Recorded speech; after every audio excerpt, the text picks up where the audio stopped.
좀 더 구체적으로 왕실의 기록 문화 가운데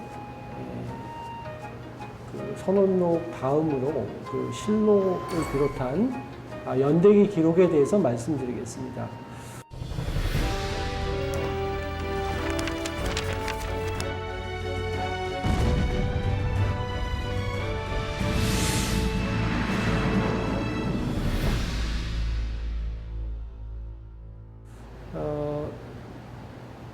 그 연대기 기록이라고 하는 건 이제 흔히 그 매년 이제 1년 단위로 쭉 그 시간의 순서대로 기록한 그런 기록물들을 하는데요.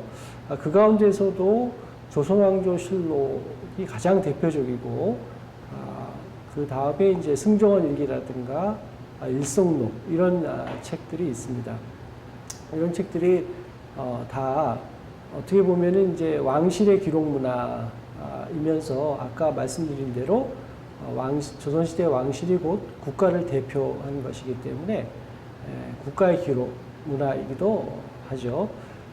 그래서 그 세 개 중에서도 특별히 조선왕조실록은 조선 왕실의 기록 문화이면서 조선의 국가 기록으로서 아주 중요한 의미가 있죠. 그래서 사실은 이제 이 그 실록은 조선에서 처음 쓴 것은 아닙니다. 여러분들 아시다시피 중국에서 온 그런 그 기록의 전통을 우리가 계승한 것이죠. 그래서 원래 실록이라고 하는 말 자체가 특정한 역사책을 가리키는 것도 아니었습니다.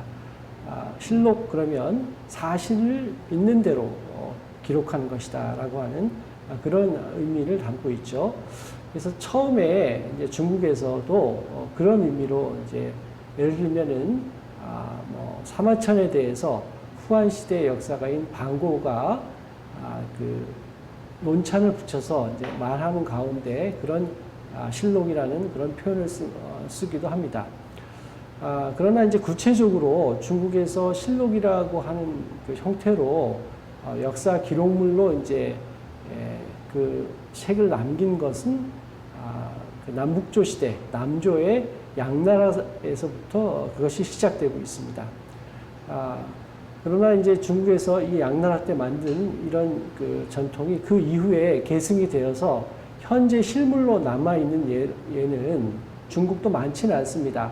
한유가 만든 당순종실록이 있고 송태종실록 등이 남아 있습니다. 근데 이것도 그 지금 남아있는 분량 그 권질이 그렇게 많지가 않고, 뭐 어떤 경우는 이제 그 한 1년도 제의하지 못한 임금의 실록이어서 후세의 그 실록하고는 비교가 되지 않습니다. 그래서 중국에서도 현재 남아있는 본격적인 실록이라고 말씀드릴 수 있는 것은 송나라나 원나라 때 와서 실록이 편찬이 됐는데 이것도 지금 현재 남아있지 않고요. 그나마 분명하게 어떤 형태로 남아있는 것은 명나라 실록, 명실록과 청나라 실록, 청실록이 아주 그 중국에서도 대표적인 그 사례입니다. 다시 말씀드리면 명청의 경우가 바로 우리 조선왕조에 그 해당되는 시기니까 조선왕조 실록이 남아있는 형태가 중국에서도 그대로 남아있는 것이죠. 현존하는. 물론 우리도 고려시대에도 실록을 만듭니다. 그러나 이제 고려시대에 그 존재는 했지만, 만들었었지만, 이제 이것이 현재는 이제 남아있지 않고 조선왕조 실록만이 가장 완벽하게 남아있는 형태입니다.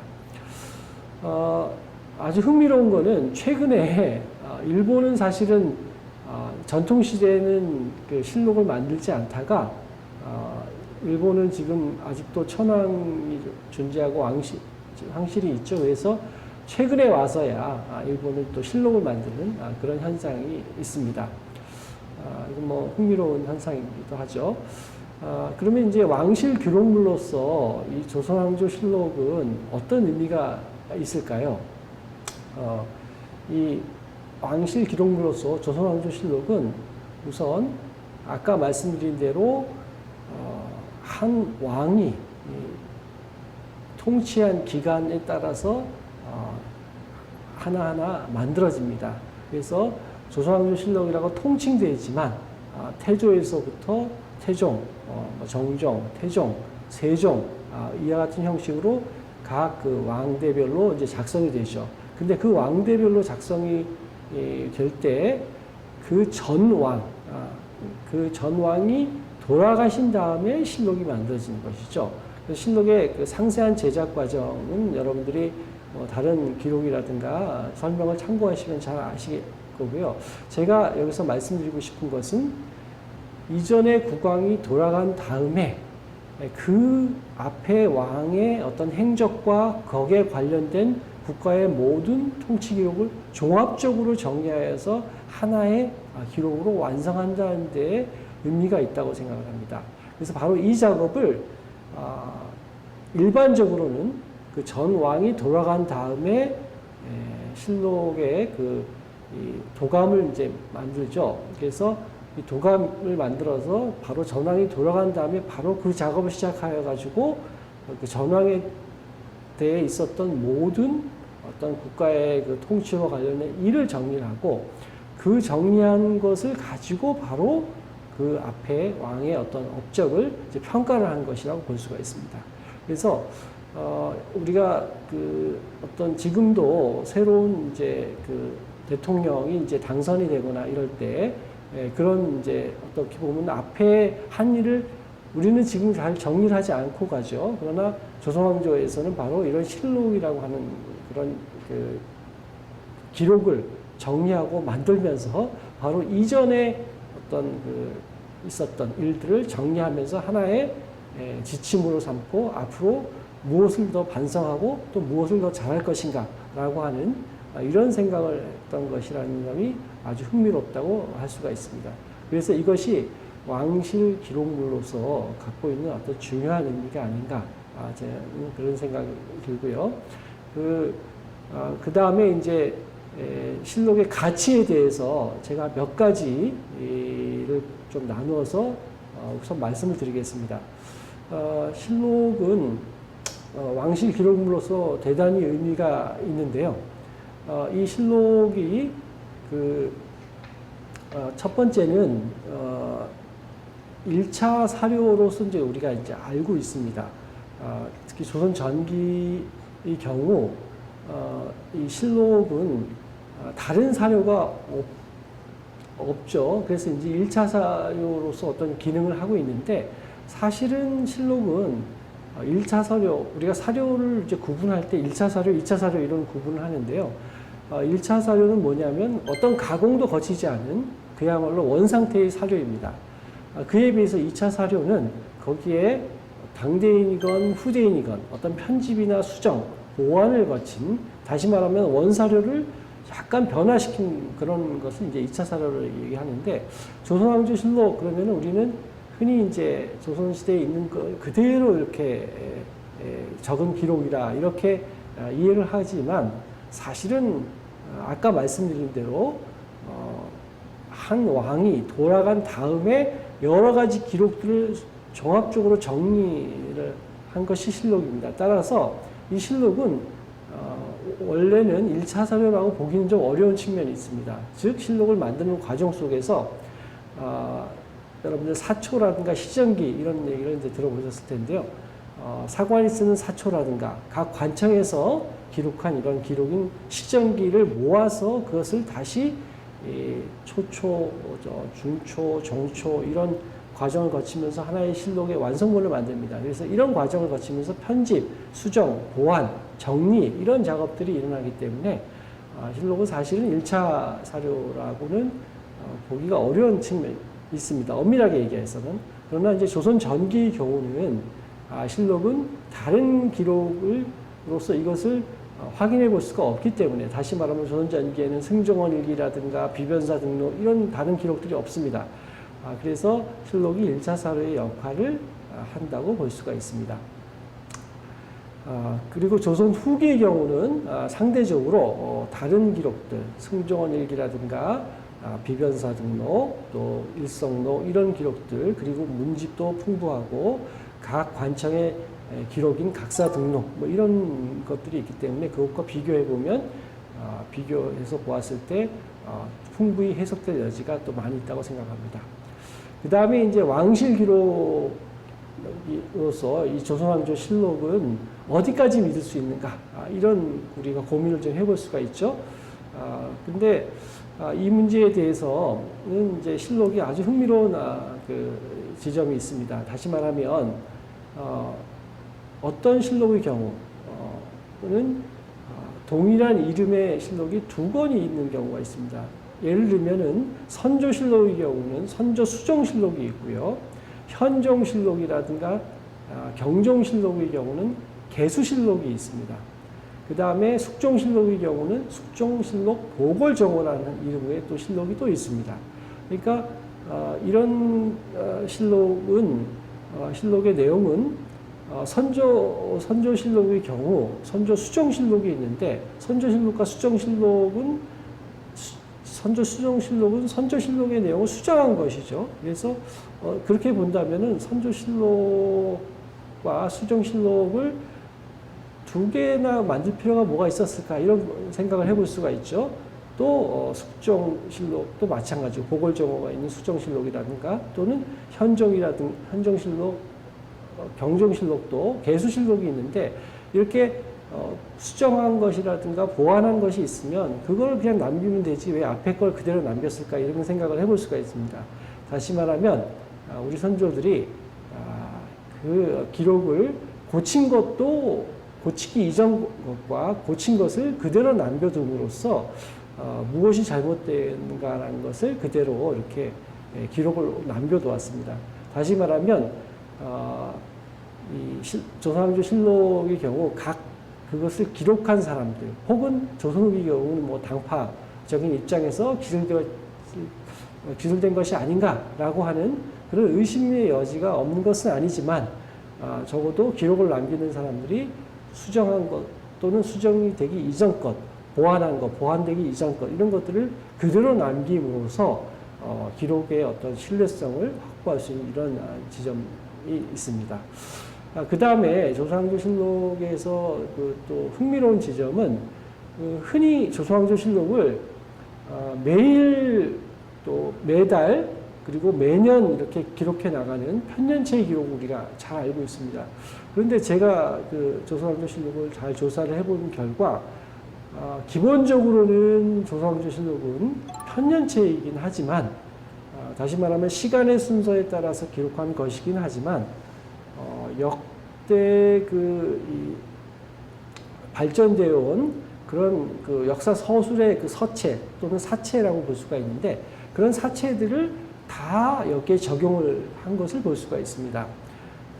기본적인 편년체를 유지하면서 우리가 흔히 이제 역사 서술의 방법에서 우수한 그 서술 기법이라고 얘기되는 기전체가 있죠. 그리고 강목체도 있고요. 그다음에 기사 본말체, 이런 그 다양한 서술 방식이 있는데요. 조선왕조 실록은 바로 그런 그 다양한 서술 방식을 그대로 다 가져옵니다. 예를 들면은 기전체에서 핵심은 이제 본기와 열전에 있는데요. 바로 그 열전에 해당되는 방식을 조선왕조 실록은 채용을 하고 있습니다. 다시 말하면 중요한 인물 같은 경우 돌아갔을 때 그 인물에 대한 인물평을 조선실록에 기록을 하고 있습니다. 이것은 바로 열전의 방식을 채택을 한 것이고요. 그 다음에 강목체는 강과 목으로 그것을 기술하는 것인데, 조선왕조 실록에서도 편년체의 동그라미 다음에 되게 한문의 원문 이제 기사가 나오는데, 그 동그라미 다음에 그 제목에 해당되는 것, 다시 말하면 강에 해당되는 것을 쓰고 그 아래에 목에 해당되는 그 기사의 내용을 적는 이런 경우가 있었습니다. 그래서 이런 것들은 바로 강목체의 장점을 가져와서 실록의 기록에 활용한 것이라고 볼 수가 있습니다. 그 다음에 기사 본말체의 경우는, 기사 본말체라는 것은 어떤 하나의 사건이 있으면 그 사건의 앞뒤로 어떤 일이 있었는가를 다 한 번에 설명하는 방식인데요. 조선왕조 실록을 잘 들여다보면 어떤 하루의 기사에 그 전후의 사정이 다 거기에 포함되어 있는 것이 있습니다. 그래서 그 하나의 사건을 설명하는 것이지만 하루의 일만 적은 것이 아니고 그 앞뒤의 것을 다 적어서 기록한 경우가 있습니다. 이런 경우는 바로 기사 본마제의 장점을 그대로 끌어들인 것이라고 할 수가 있습니다. 그래서 이런 점들을 보면은 조선왕조실록은 그 기록의 형식에서도 다른 그 역대의 이런 그 역사책과는 달리 편년체의 기본을 유지하면서도 각종 역사 서술의 장점들을 모은 대단히 우수한 역사서이다라고 볼 수가 있습니다.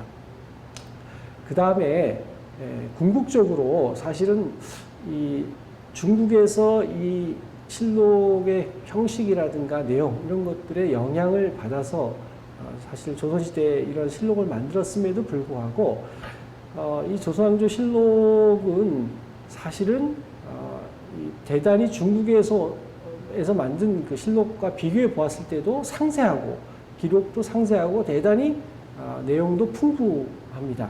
그래서 아무리 중국에서 왔다 하더라도 과연 조선시대 사람들은 왜 이런 그 왕실 기록으로서 어떤 국가 기록으로서 이런 실록에 이렇게 충실하고 어떻게 보면은 깊이 있는 어떤 내용을 서술했을까라고 하는 의문을 가질 수가 있습니다.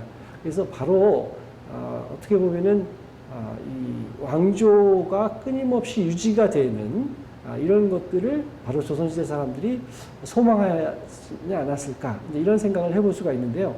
그것은 단순히 왕실 또 지배층이 연장을 바라는 그런 정도의 의미뿐만 아니라 좀 더 길게 보아서는 조선 왕조의 어떤 종교성까지 우리가 실록에서 이해를 해볼 수 있는 것이 아닌가 생각합니다.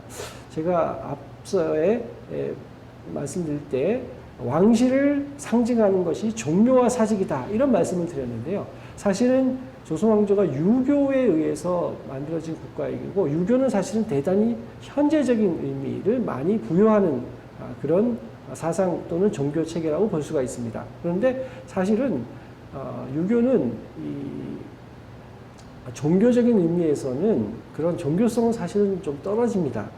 다시 말하면 종교성이 강조가 되려면은 좀 영혼에 대한 어떤 전망이랄까 이런 것들이 있어야 되는데 유교는 현세에서 어떤 이상사회를 구현하고 혹은 정치를 잘하고 하는 데에서는 여러 가지 그 장점이 있고 그런 내용들을 채워주는 측면은 있었지만 사실은 이 종교적인 측면이랄까 영혼성에 대해서는 유교는 그렇게 어떤 좋은 어떤 내용을 제시한 것은 아닙니다. 근데 바로 이 부분에 바로 조선왕조실록에 저는 비밀이 있다 이런 생각입니다. 다시 말씀드리면 조선왕조실록을 만들어서 다시 말하면 왕조가 주체가 됐다. 조선시대는 아까 말씀드린 대로 왕과 왕실이 국가의 주체이기 때문에 이 주체가 영원히 가기 위해서는 그냥 단순히 현재에 만족하는 것이 아니고 길게 보아서 후대에도 끊임없이 그 앞에서 이루지 못한 것을 후대에서 이루게 하는 어떻게 보면은 교훈도 주고 종교도 종교성이랄까 영원성을 확보할 수 있는 이런 의미로서 실록을 작성한 것이 아닌가. 그랬기 때문에 왕에 대해서 비판적인 얘기라든가 이런 것도 조선왕조실록에서 얼마든지 그 내용이 수록될 수 있었습니다. 이런 점들은 왕조국가였던 조선시대가 비록 현재와 비교해 보았을 때, 즉 현재의 민주주의 사회와 비교해 보았을 때 어떻게 보면은 좀 열등하고 더 어떻게 보면은 뒤처진 어떤 그런 측면이 분명히 있었지만 그 안에서 왕조국가의 어떤 그 영원성을 만들기 위해서 또 후대에 어떤 그 지속적으로 좋은 정치를 펼치기 위해서 끊임없이 이렇게 노력을 하는 하나의 장치로서 바로 실록이 만들어졌다는 점에서 우리가 조선 왕실의 기록 문화이긴 하지만 지금도 어떻게 보면은 유효한 어떤 그런 그 교훈을 우리가 전달해주는 그런 기록 문화가 아닌가 이런 생각이 듭니다.